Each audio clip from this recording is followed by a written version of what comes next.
Welcome into a all-new betting preview for this week's Genesis Invitational. I'm Rick Gaiman, that right there, Andy Lack. Andy, what a week we have in store this time. Oh, man, I can't wait. This one is right in my backyard. I am super, super excited to see you. I just found out that you were coming into town. I didn't even know that, but I have to ask real quick at the top before we dive into Riviera. Give me like the tweet length review on your first time in Phoenix.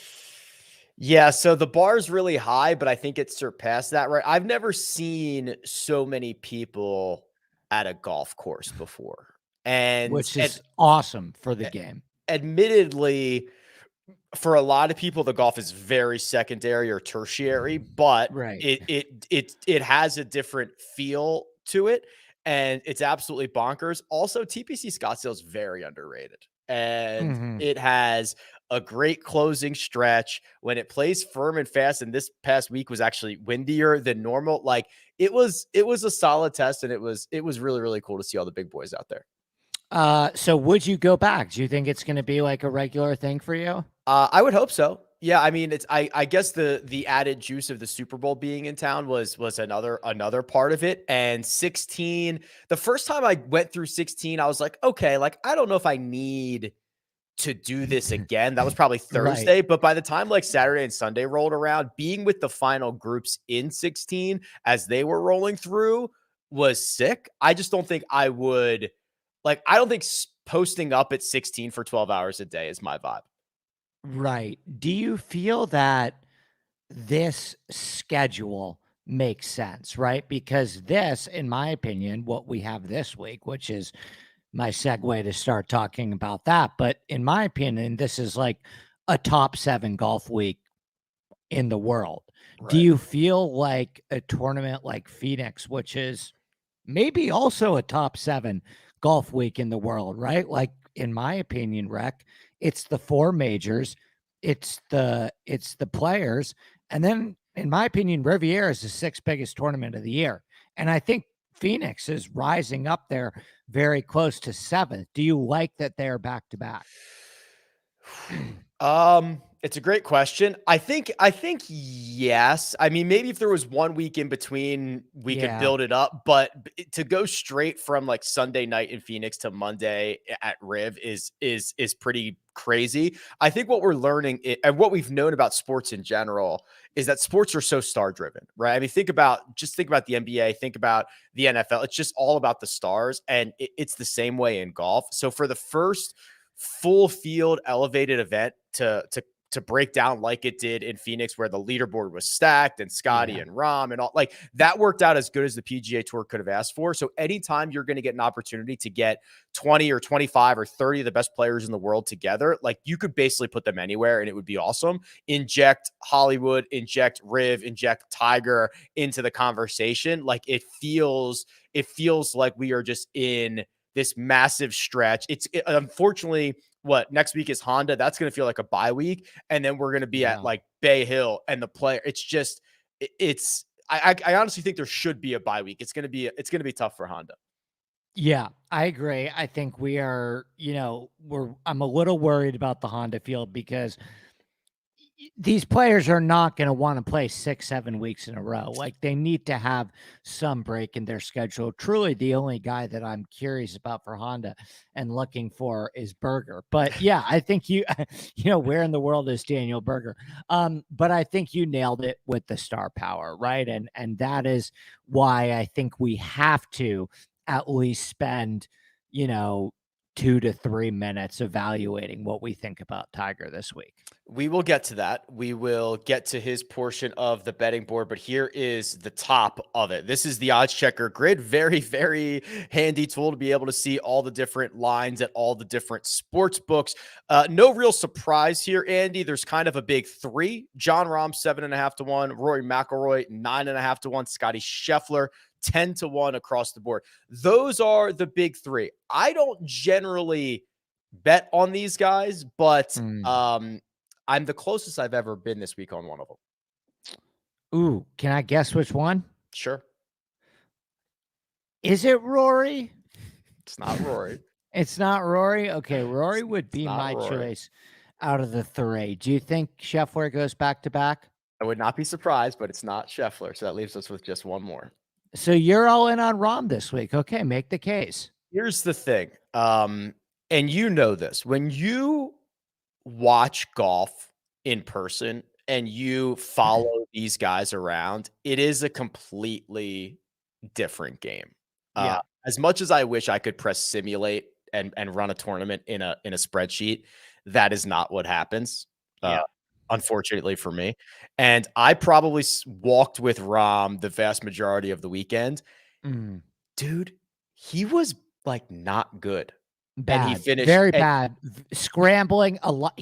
His off the tee was really strange. He wasn't driving the ball in play, and he was scrambling his ass off. I mean, he made a ton of really good pars to stay in that tournament. He might have had his B- stuff and finished third, and was in it until like the 70th hole or the 69th hole. Like it's unbelievable what he's able to do. You know, it was him, Scheffler, and I think Nick Taylor in the final group on Sunday. And yes, he was more wayward than he would like to be. I mean, he knows it, right? They're aiming way left. It's not this like baby tight little cut. It's not a power fade. It's a little bit more out of control than that. His dispersion was wider than normal.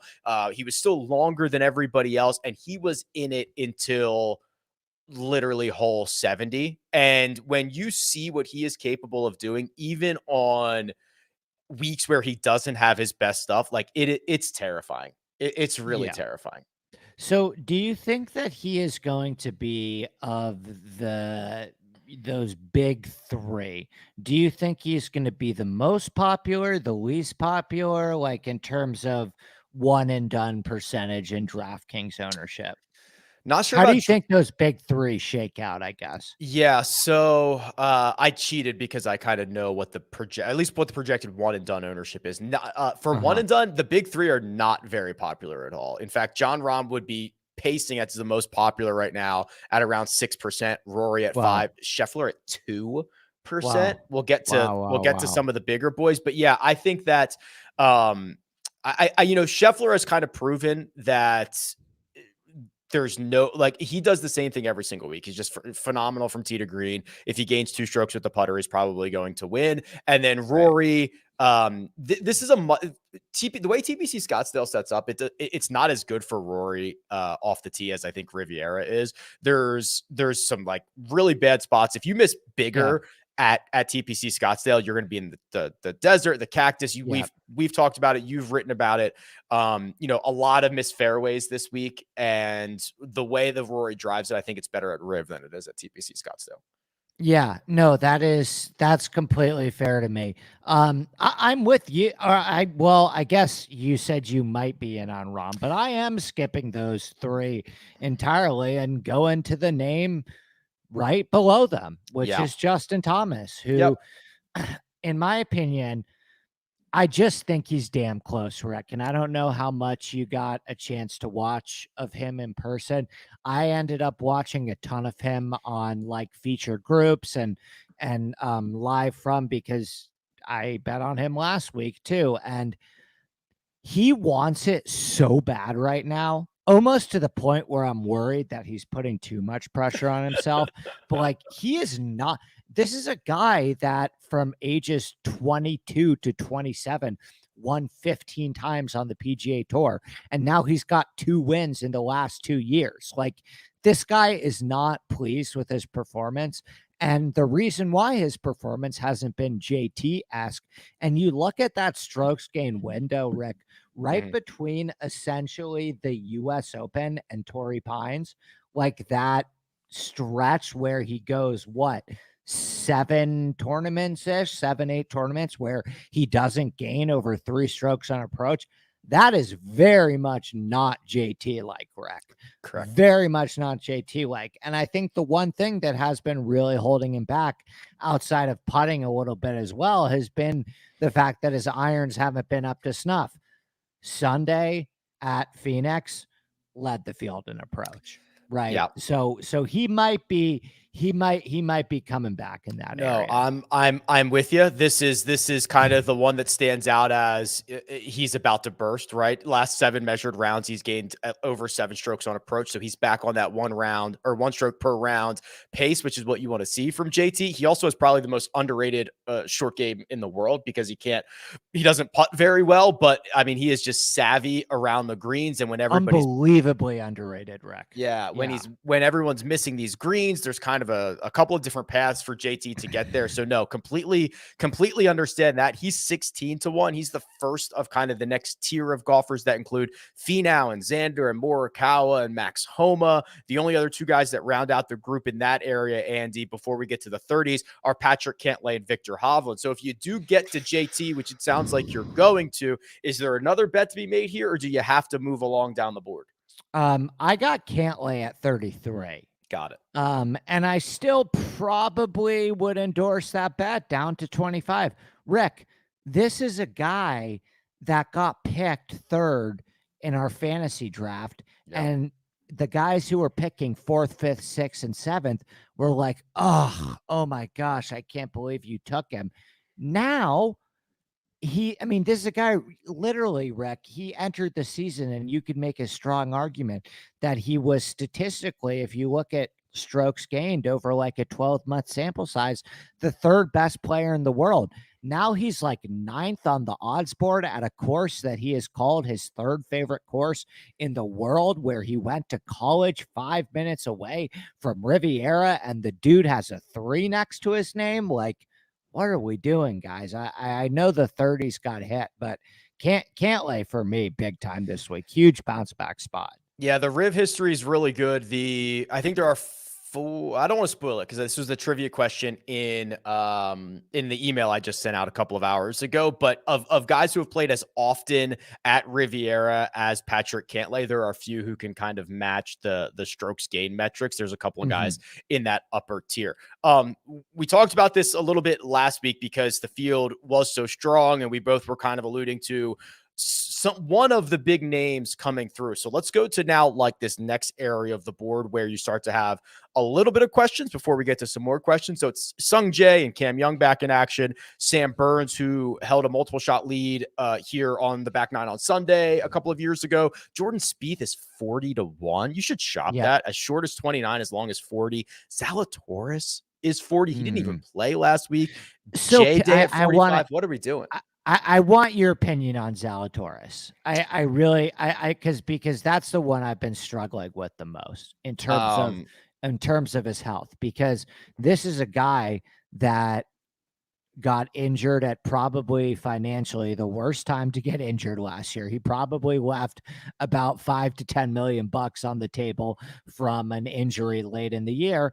And then we get Phoenix, who, judging by Will's personality, I just listened to him on a podcast, is like the perfect environment for him. He loves that stuff. Why didn't he play Phoenix, right? Like, that's why I'm so concerned. I guess maybe he just needed the extra week of prep, but what do you think's going on there? Yeah, I think long-term, obviously love to be buying some Will Zalatoris stock. Right now, I'm cautiously optimistic, but probably waiting to see more. So there's a couple of things here. You're right. Like skipping out on an elevated event for, in theory, no reason is bizarre, Yeah. right? When you could have just played, Torrey, then you could have gotten the week off at Pebble, and you could have played Phoenix and Riv, and then you could have got the week off at Honda, and you could have played Bay Hill and the Players. Like the schedule is perfect for that, for the elite guys. The other thing is, he has had to kind of make a few swing adjustments with the back injury. He talked about standing a little bit closer to the ball. He's talked about the position of his hips coming through the ball so that he does not aggravate said back injury again. And when you start doing that, it's a lot of new swing thoughts, Andy. It's a lot of new things to consider. I trust that he will figure it out, but I'm going to need to see it, because since the return, the stat profile has not been what I would like to see. Okay, I'm with you. It's a stay away for me too. I just wanted to hear your opinion.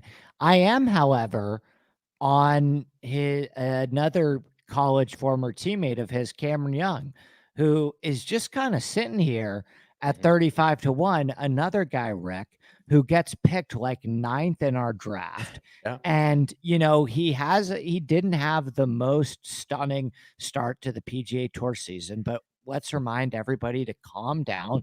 We're only 3 events into the season. This was a guy that was number 1 on every single buddy's list of breakout candidates. I guess he let some people down last week in Phoenix, but man, I mean, it's not like he hit the ball that terribly. And now, he's just sitting here at 35 to 1. I definitely go in there in DFS, but this is a guy, in my opinion, that I think we move on too quickly. And I think we forget about how excited we all were about a player who's now returning to a course that he finished second at last year. You look at the last 2 decades, Rick, and 17 under wins at Riviera every single year. He just ran into a freight train with Joaquin Niemann. Right. You want to talk about comp courses. My favorite comp course is Southern Hills. Finished top 5 there as well. Right. So he feels a little bit like the forgotten man to me. I mean, this was a guy that people were lining up to bet, Rick, at like 17 to 1 at some events, So I think Cam Young is a really sharp play this week. Finished runner-up at the Saudi International just a couple of weeks ago. What is your level of concern around the short game failings as of late? Because if we would have gone back to last year, he would have been one of the very few guys, or he was one of the very few guys who hits it far, gains a ton of strokes off the tee, but is very, very competent, if not great, around the green and with the putter. It's a skill set that does not usually translate when you bomb it and you're also all have the touch around the green. We are not. Now we don't have the numbers from Saudi Arabia, but we are not necessarily seeing that version of him. So, like, what level of concern is that? No, big time. It's a very valid concern. And it's basically the thing that you hope for with Morikawa and Hovland too, right? Which is, I wrote about this a lot in my article, so I won't dive too deep into it now, but this is one of the heaviest weights all season that I have on around the green. I think short game is incredibly, incredibly important here. Now, Victor Hovland has finished top 5 here in back-to-back starts, losing strokes around the green. Colin Morikawa finished second last year, losing, or I think he might have gained strokes around the green, but his short game has not been good at all recently. So there are these examples of guys that can put a Band-Aid on it. But you're right. That's probably the biggest concern. Let me ask you this question. Are you more confident about Cam Young's short game, Morikawa's short game, or Hovland's short game right now? Boy, good question. I just watched Morikawa chili dip a couple of those at the Tournament of Champions, which is tough. It's on the front of my mind. I think that, oh boy, I would be. I think I would trust Morikawa the most, honestly. Interesting. Okay, I think Young is the clear answer, but interesting. I mean, Morikawa has more experience and reps, so yeah, little Kikuya action. All right. Now, this is where we start asking the question, like, how far down the board is too far down the board? Because Hideki is 50 to 1. And all we're asking Hideki to do is, like, be Hideki, get back to the approach. Like, that's it. Everything else has been great. Adam Scott has obviously won here before. He's 60 to 1. And then you get to guys that I think are going to be pretty darling in fantasy aspects, but I don't know if they can actually win the golf tournament, whether it's a Keegan Bradley at 66-1, Sahith at 80. You should shop that. Or like Wyndham Clark is 90-1. I think they'll be popular in other formats, but are they actually outright bettable? I bet one guy at 100-1, so I guess I have to say yes. Although my opinion on the guy at 100-1 is that the number is just insane stuff. I'm talking about Shane Lowry, who was people were lining up to bet at 30-1 at major championships last year. And this is one of the reasons why I think Rick Run Good is so important. And I talked about this on the podcast yesterday, but it's like, if you're looking at a site that doesn't have European Tour data, you're looking at Shane Lowry's profile and saying, this guy sucks. But the dude gained 7.3 strokes on approach less than a month ago and won the biggest event on the European Tour all season, like 6 starts ago. And now he's 100-1. You know, a guy that we're all, but guy goes off at 35-1 at every major. And he's 100, so I had to do it. Yeah, we used to live in a world where just like there was 2 different tours, and the guys that played on the Euro Tour rarely came. And now it's like even the stars go back and forth. So it's critical to realize that the golf is being played at a global level. I'm trying to think if there's anybody else I wanted to mention here. I don't think there is. Okay. Let's have the Tiger Woods conversation. Tiger Woods is 150-1. He is being priced on DraftKings. I think he's $7,300 on DraftKings. I'll pull up his stat profile, Andy. It's not particularly great. What is the general expectation for Big Cat this week? I think if he makes the cut, that's a big deal. I think that Tiger is doing this for a very specific reason, and that is that Riviera is the closest thing out there that you're going to find to Augusta National in terms of the questions that it is asking you. And I think Tiger, the only thing that Tiger cares about at this stage of his career from a competitive level is winning majors, right? So I think Tiger looks at this and goes, okay, the closest prep, and I know a lot of people have been saying, oh, why doesn't he play the Players? It's a flatter walk. He should play the Heritage. It's a flatter walk. Well, yeah, but I'm telling you right now, he doesn't care. The reason why he's playing Riviera is because Riviera asks you to do the exact same things that Augusta National asks you to do. And if you can answer some of those tough questions, which is hitting approach shots, usually mid and long irons off of uneven lies, right? A lot of awkward chips to very undulating and contoured greens, right? Lag putting, right? Both Augusta and Riviera are 2 of the toughest lag putting courses on the PGA Tour. Both courses feature some of the deepest bunkers on the PGA Tour too, right? So these are both these golden age designs that ask the same thing out of you. And so for me, I'm not playing Tiger or writing up Tiger in any of my stuff recommending playing him. I'm also not like seeking out matchups against him. I think if he makes the weekend, it's a massive positive. What about you?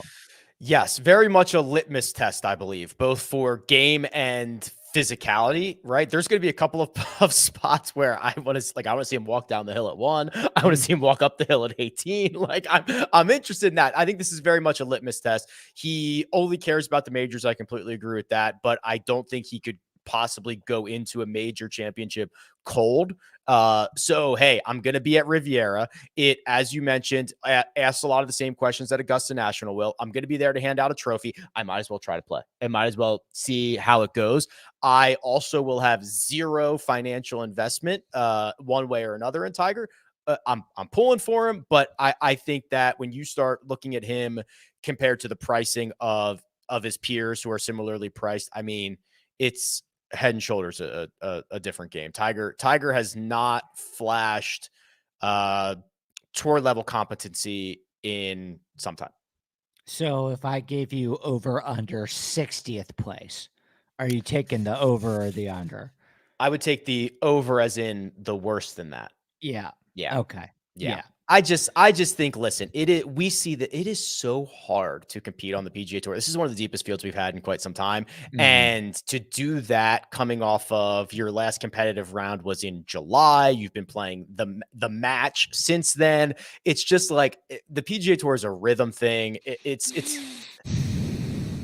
I hate to ever say Tiger can't do something, but it feels like an uphill battle. And even the bottom end of this field, and I'll write about this more in my Wednesday DraftKings article, but like a lot of really damn good players in the 6K range this week. Like it's a really deep field. The same guys that are priced with Tiger in the outright market are like Kurt Kitayama, who was he's good.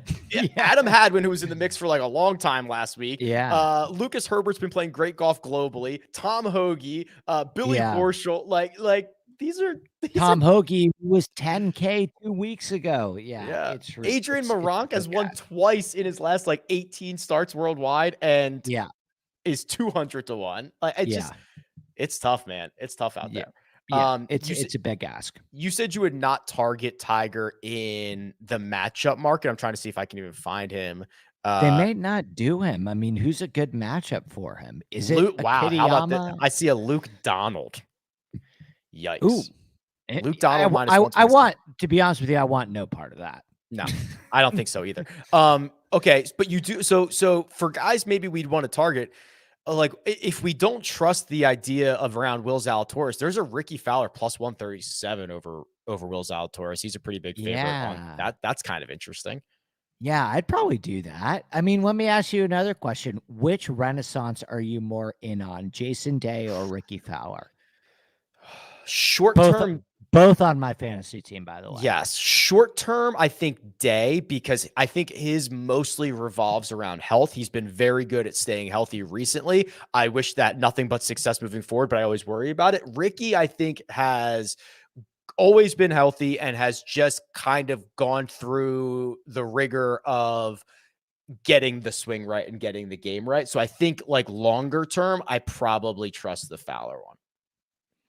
Yeah, I think that's a very, very fair answer. I mean, both of those guys are guys I took a long, hard look at last night, and they didn't end up ultimately making my betting card, but they might be guys that I target in the matchup market. I mean, there's some tough ones here, right? I think I'd probably take Jordan Spieth over Tom Kim. I don't love this golf course for Tom Kim, and I don't love this golf course for guys that are playing here on their first appearance, right? You know, like I don't love this spot. There's over the last 2 decades, the only guy that's won on his first appearance was Adam Scott. I need to drink a little bit more coffee because Jimmy says I'm about to fall asleep. Jimmy, welcome to the chat. There was a stat. It is Gary Woodland is like by far the worst putter at Riviera in this field of like anybody who's played like I think it's 14 rounds or more. When you see something like that, I think it's like 5 or 6 trips and he is just hemorrhaging strokes on the greens. Like sometimes I'm like, all right, give me the Bo Hostler side of things, right? Like give me I just like there's just something about this place he cannot connect with. Yeah, Gary was another guy I believe that I picked on my fantasy team that I was expecting a renaissance out of, and that hasn't quite matriculated yet the way that I was hoping for. But yeah, I'll be looking at Bro Throw throughout the week as the week goes on. Do we have any prize picks yet? Yes, we do. We will get to the props and we will chat one and done. But first, we're going to take a quick coffee break so we can wake up. Andy Lack is one of the nerdiest golf guys that I know, and I mean that as an absolute compliment. His knowledge of course architecture allows him to create some of the most actionable course previews available, and he offers up pure expertise on his own podcast, the Inside Golf Podcast. Twice a week, he offers course breakdowns, DFS, and betting strategy for every PGA Tour event, and he expands the universe by bringing on entertaining and knowledgeable guests who can offer a different viewpoint of the game that we love. Follow Inside Golf Pod on Twitter and download Inside Golf wherever you download podcasts.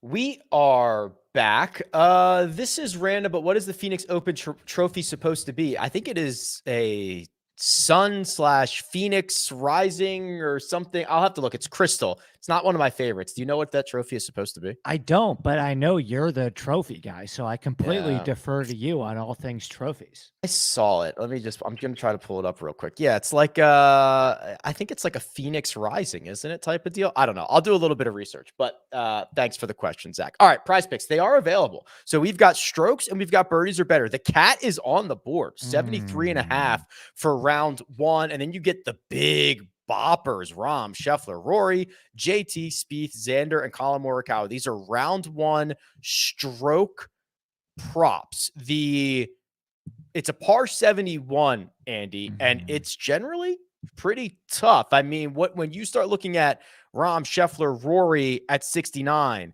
JT and Xander along with Morikawa 69.5, Spieth at 70. You said you didn't like. Did you say you didn't like this place for Spieth? Or no, you took I do. Spieth over Tom Kim. Yeah, I do like this place for Spieth. Those numbers feel pretty fair to me, to be honest with you. Like, I don't know if I'm jumping to take any of the unders. Are you? The only one that I was pretty interested in was Xander, just because. So they have him at 69.5. I was looking back. He has gone 69 or better. Let's see, twice last year, twice the year before that, 3 times the year before that, and twice the year before that. So it's basically, yeah, I mean, it's close to 50% of the time if you look at it like that, but he rarely, I mean, if he's not shooting 69 or better, there's a lot of 70s in here. I'd argue that he is probably better now than most of those other years leading into it. So the one that stood out to me was the under on 69.5 for Xander. Yeah, I don't hate that at all. I mean, I would probably, what do the fairways ones look like? Because we don't have them yet. They're not out yet. But I'm glad you brought that up because these are hard to hit. Incredibly hard to hit. So those would be the ones that I would target if those come out.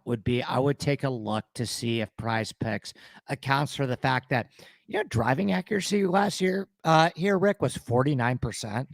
Guys aren't even hitting 50% of their fairways at this course. So I'm interested to see if PrizePicks is going to account for that. Here's the other one. I'm hoping they give us a Hovland fairway prop so we can take the under, because there's a couple of guys who do this. Hovland plays up the wrong fairway. So I think it's on 15. So that's one where he's not even going to try to hit the fairway. I can promise you that. Although, did you hear what they started? There was talks about internal OB. Oh, stop. Come on. They caught him doing that. Come on. There was only like 3 guys who did it. He didn't even, I think he made par all 4 days. He didn't even really take advantage of it, but come on. Don't throw up an internal OB. Let these guys have it. Yeah, no, I'm with you. I have no problem with it, but I like that call on Hovland, and yeah, I think check out PrizePicks as the week goes on, and definitely take a look at those unders on the driving and the greens and regulation props too. Super low greens and regulation percentage here. Yeah, I want to see if they'll also do like the make the cut one. So the code you're looking for there is Rick. There's a link in the description. You can get your deposit match over at PrizePicks. You can start beating them up on the PGA stuff, and you can start beating them up on everything else that they have going on. They have highlight props. So if you're a highlight expert, those are available for you. Unfortunately, I don't think I can help there. Speaking of beating up on something, Andy, would you like to take a look at the one and done results? I mean, it's just, let's just get it over with. Yeah. All right. So last week, you went with Colin Morikawa. That was a missed cut. I went with Scotty Scheffler, who got the full $3.6 million payout. So now for the 2023 season, which we started at the Century Tournament of Champions, I sit at 5.4 million. You have 232,000. We're in Stephen Ames territory. We're in Vince Carter gift territory. I mean, it feels like the season of hell for me. I don't know what went wrong with Morikawa. The guy finished second and third in his last 2 starts, and it seems like he was body snatched all week in Phoenix. It's still early, right? We've got one more of these coming up right now, but panic mode. Are we there yet? We're close.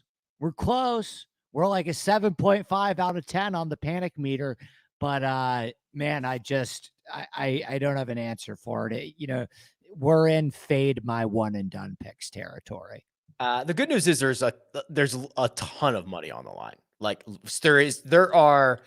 have played 2 of what 17 elevated events with the PGA Tour and the majors. Is that maybe it's 13? Like we have not even really. Yeah, there's a good 14 more purses that are massive. Correct. Correct. Yeah. So find a couple of winners and this thing flips pretty quickly. Outside of our one and done, which we'll get to in a second, we'll make picks there. But holistically, I've got the most likely to be the most popular options. Max Homa currently checking in at like 22% on office football pools Really, site wide. a lot. I mean, that's a ton. Justin Thomas, Victor Hovland, 11 and 10. And then Tony Finau at 7, Xander at 7, Morikawa at 7, Rahm, McIlroy, Adam Scott, Sam Burns round out the top 10. Yeah, I mean, like if Rory's 3%, I think he's a really good one and done option, right? Like if you want to, like I have no problem burning. Do we know yet? Like, does this have a bigger purse than like the Open? I mean, it's like these purses are out of control on these. I believe that they likely will, right? The majors don't really announce their purses until the week of. They don't have to. Like the Masters will announce theirs like Saturday morning, right? Like, but historically, I think last year's biggest major purse was the PGA. I think it was 17.5 million. So even if they increase it to 20, it only matches this. And like Augusta National doesn't have to throw out $25 million because nobody cares about the money there. Like I believe that these are going to be bigger than the majors. Yeah. Okay. So I have a question. There's a player that I really want this week, and I'm worried that you're going to take him. So like, am I allowed? So why can't I go first? So why can't I go first? So as has been pointed out in the chat, the argument is that the person in the lead has to go first because if the person in the lead does not go first, they would just take the same player as the other person and guarantee victory for the rest of the year. But I know you're not going to do that. You're a man of integrity. You are trying to rip Justin Thomas out of my cold hard grip here. I just have like a really strong feeling about JT this week, and I want to use him in one and done. All right, you can use him. Well, now I feel like you're like, because now if he goes out and wins, I still get like, well, I'm not a charity case. You know what? If that's the format that we've been using all year, take Justin Thomas. You can have him. Take Justin Thomas. I'll go in another direction. Yeah, fine. So I mean, listen, there are other guys who are more likely to win this golf tournament. So as per the rules, I will go first and take Justin Thomas. Okay, I'll take Cantlay. I mean, Cantlay's a moneymaker. Did I already use Cantlay? Nah, you're good. Nah, you're good. Yeah, you're good. So I have gotten. Can I just recap something for you? Sure. I have gotten out of Tom Kim, Will Zalatoris, Jordan Spieth, and Colin Morikawa. The best I've gotten out of those 4 players is a T63 with 3 missed cuts. Tom Kim, Will Zalatoris, Jordan Spieth, Colin Morikawa. T63 with 3 missed cuts. A total of $19,000 out of those 4. Yeah. 4 of the most exciting, easily, in my opinion, top 25 players in the world. So to recap, I think you and I are on the same page that like, I think in a vacuum, Justin Thomas is a very good one and done selection. If you are trying to move up, trying to make up a little bit of ground, you referenced the low owned Rory McIlroy as a pretty good option. Like how far down would you go? Is Adam Scott viable if you're trying to make up ground here? I think I'd probably stop at like Cameron Young, right? Like I think you probably, I mean, listen, Ross, I've got no leg to stand on right now. Same Zach, like it's like, I got to at some point, like I'll let my picks do the talking. I've got no talking to do right now. There's nothing I could say until I improve. I wouldn't go as far as Scott. Honestly, for this purse, I would stop at like Cameron Young and Sung Jae and Hideki. I think you could play Hideki here. Hideki is where is Hideki? I got to keep scrolling for Hideki. Again, this is very early on a Tuesday, and it's just from this one website that lets you see site-wide picks.